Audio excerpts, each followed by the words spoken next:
दादा हो, 1.5 दिवसाचा गुळाचा गणपती केला त्यांनी. आचारसंहिता लागण्याच्या 9 दिवस आधी त्यांनी महामंडळाच्या नियुक्त्या सांगितल्या. आमच्या भरत गोगावलेना तर 5 दिवस आधी. आता 5 दिवसात त्यानं गाडीत बसावं कधी, चावी लावावी कधी, गिअर टाकावा कधी, स्टार्टर मारावा कधी. 5 दिवस आधी त्यांनी महामंडळाच्या नियुक्त्या सांगितल्या. ज्याने काहीच होत नाही, कॉन्क्रीट काम महाविकास आघाडी करेल. महाविकास आघाडी सत्तेत आल्यानंतर इथल्या मायक्रो मायनॉरिटीजचा विचार करते. मायक्रो मायनॉरिटीज साठीची नुसती महामंडळ नाही, तर आपण बघत असाल प्रत्येक शहरांमधून अनुसूचित जाती जमातीच्या विद्यार्थ्यांच्यासाठी हॉस्टेल्स आहेत. पण या हॉस्टेलमधून NT B C D च्या मुलांचे ऍडमिशन होऊ शकत नाही. आणि म्हणून महाविकास आघाडीने हा संकल्प केला की आम्ही सत्तेत आल्यानंतर इथे प्रत्येक शहरांमधून SC ST चे हॉस्टेल तर आहेतच आहेत, पण सोबतच मायक्रो मायनॉरिटीच्या मुलांसाठीचे सुद्धा हॉस्टेल, विशेषतः पुण्यासारख्या ठिकाणी जिथे स्पर्धा परीक्षेचा अभ्यास करायला मुलं जातात, तिथे हॉस्टेल उभं करणं ही आमची प्राथमिकता असेल. सत्तेत आल्यानंतर काय करावं याचा रोडमॅप आम्ही ठरवून घेतला. आणि तो रोडमॅप ठरवून घेताना जर आमच्या लेकी बाळींची अब्रू सुरक्षित राहत नसेल, तर आम्ही त्याच्यावर असा विचार करतोय की महिलांसाठीचे स्वतंत्र पोलीस स्टेशन आम्हाला उभे करता येतील का, जिथे महिला मोकळ्यापणाने आपली तक्रार दाखल करू शकतील. आम्ही विचार करतो की जे 90,000 होमगार्ड महाराष्ट्रामध्ये आहेत, जे 90,000 होमगार्डच्या साठी सन्मान्य पक्षप्रमुखांनी मे 2021 मध्ये JR काढला होता आणि JR कडून सांगितलं होतं की आम्ही होमगार्डची वेतन निश्चिती करण्याचा प्रयत्न करतोय आणि त्यासाठी प्रत्येकी 2 होमगार्ड वेगवेगळ्या शाळांवर तैनात होतील. याने काय होईल? याने 2 गोष्टी होतील. एक तर शाळांमध्ये सुरक्षा रक्षक आपोआप अटेंड होतील आणि दुसरी गोष्ट, होमगार्डना जो रोजचं जे वेतन द्यायचं आहे तेही देणं शक्य होईल.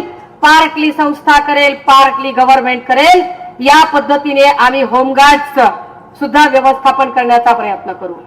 आमचा अजून एक महत्वाचा प्रयत्न आहे की स्पर्धा परीक्षा आणि वेगवेगळ्या ज्या नोकर भरती आहेत, महाविकास आघाडी काय देणार सत्तेत आल्यानंतर? दसरा मेळाव्यामध्ये आमचे नेते सन्माननीय आदित्यजी यांनी ठामपणे सांगितलं की सत्तेत आल्यानंतर मी काय करेल, मी काय देईल, तर सत्तेत आल्यानंतर आम्ही देऊ नोकरी, नोकरी, नोकरी. इथल्या कन्यावान पोरांच्या हाताला रोजगार मिळाला पाहिजे आणि ती रोजगार उपलब्धी झाली पाहिजे. यासाठी म्हणून महाविकास आघाडी विशेष प्रयत्न करेल.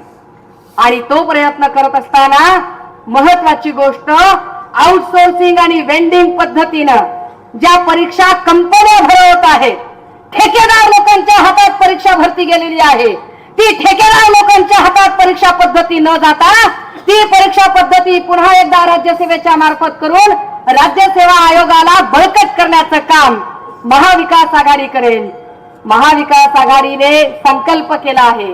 ही पहिली सभा आहे, या निवडणुकीतली प्रचाराची पहिली सभा आहे आणि म्हणून मी महाविकास आघाडीचा वचननामा आपल्या समोर सांगते की महाविकास आघाडी सत्तेत आल्यानंतर आम्ही देवेंद्र फडणवीसांच्या सारखे सोयाबीनला भाव नाही, कापसाला भाव नाही असे नुसते कृषी दिंडीत बोलत नाही, आम्ही करून दाखवतो.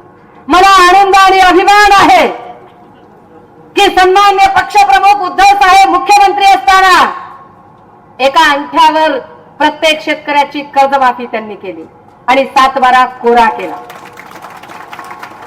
परंतु या फडणवीसांच्या काळात मात्र ना आमचे पंचनामे नीट झाले, ना आमच्या विम्याचे पैसे नीट मिळाले. मी आबा तुमच्याच इथे आल्यानंतर बोलले होते 15 दिवसापूर्वी की झालं 4 दिवसानंतर आचारसंहिता लागते, अतिवृष्टीचे पैसे द्यायला काय ते बांधील, हातवर केलं संपला विषय. आता इथे हातवर करतायत. मगाशी लगड बापूंनी लंपी आजाराचा विषय काढला. लंपी आजारावर आम्ही तत्कालीन कृषी मंत्र्यांशी बोललो होतो आणि कृषी मंत्र्यांना म्हटलं की अहो तुम्ही आम्हाला चारा दिला पाहिजे, तुम्ही चारा छावणी करताय, पण चारा छावणी करताना तुम्हीच आम्हाला अडचण सांगता की चारा छावणी जर सगळी जनावरे एकत्रित आली तर एकाची लागण दुसऱ्याला होऊ शकते आणि लंपी आजार वाढू शकतो. आम्ही तुम्हाला उपाय सांगतोय. काय उपाय सांगतोय की आमच्याकडे जो बैल बारदाना आमच्याकडे लिहिलेला आहे या बैल बारदाण्यानुसार तुमच्या चारा छावणीतला चारा आम्हाला द्या. तो चारा आम्ही आमच्या वैयक्तिक गोठ्यात नेऊन आमच्या जनावरांना देतो. आमचं जनावर उपाशी मरणार नाही आणि त्याला लंपीची लागण पण होणार नाही. पण कृषी मंत्र्यांनी हे ऐकलं नाही. कृषी मंत्र्यांना वेळच नाही.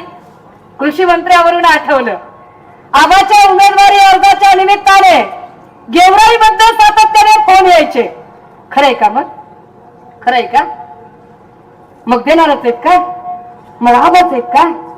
आणि खरंच आहे का? मला प्रश्न पडायचा, अरे सारखं का विचारता तुम्ही? का विचारता? तुम्हाला शंका काय? नाही, ते आमच्या भावाला द्यायचं होतं म्हणून विचारतोय आम्ही. अरे वा, तुम्हाला इतकी भीती का वाटते आमची? तुम्हाला इतकं विचारावं लागतंय, काळजी करावी लागते. याचा अर्थ असा आहे की मागच्या कारकिर्दीमध्ये आबांनी राज्य ग्राम विकास मंत्रीपद भूषवलं होतं आणि त्यावेळेला ग्रामीण भागातले प्रश्न त्यांनी जवळून अनुभवले होते. त्यामुळे आम्हाला खात्री आहे की याही वेळेला आबा इथल्या ग्रामीण भागाशी नाळ जोडून असणार आहे आणि त्या ग्रामीण भागांचे प्रश्न सोडवण्यासाठी ते अहोरात्र कष्टात राहणार आहे. दादा हो, काही लोक अजून काय बोलत राहतात. इथे खूप सारा आमचा मुस्लिम समुदाय आहे. आमचे खूप सारे भाऊ बहीण इथे आहेत. या सगळ्यांच्याही संबंधाने इतक्या वाईट पद्धतीने प्रचार करण्याचं आणि आग ओकण्याचं काम फडणवीसांनी केलं आणि शिंदेंनी केलं. एकनाथ शिंदेंनी त्याच लोकांना पुन्हा पक्षात घेतलं ज्या लोकांनी जात आणि धर्मावरती जहरी टीका सुरू केल्या, ज्या लोकांनी माणसात माणूस ठेवला नाही, अशा माणसांना पक्षप्रवेश देण्याचा सपाटा एकनाथ शिंदेंनी लावला. आणि ते शिंदे साहेब आता राणेच्या पोराला प्रवेश देतात. जो राणेचा पोरगा इथे गावगाड्याची वीण उसवतो, आता ही तुमच्या सगळ्यांची जबाबदारी आहे. अशा लोकांना जर जागा दाखवायची असेल तर आपल्या सगळ्यांनी एकजुटीने राहावं लागेल. कारण मी मागेही म्हटलं आणि पुन्हा एकदा सांगते की ही गावगाड्याची वीण उसवण्याचा प्रयत्न आधी त्यांनी हिंदू मुस्लिम करायचा प्रयत्न केला.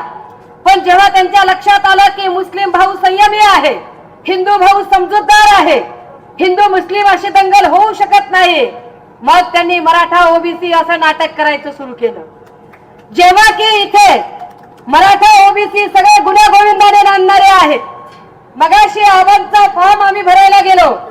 आबांचा फॉर्म भरायला सगळ्याच जातीची लोक होती. आमची एक गोरमाटी बहीण सुद्धा त्याच्यासोबत फॉर्म भरायला होती.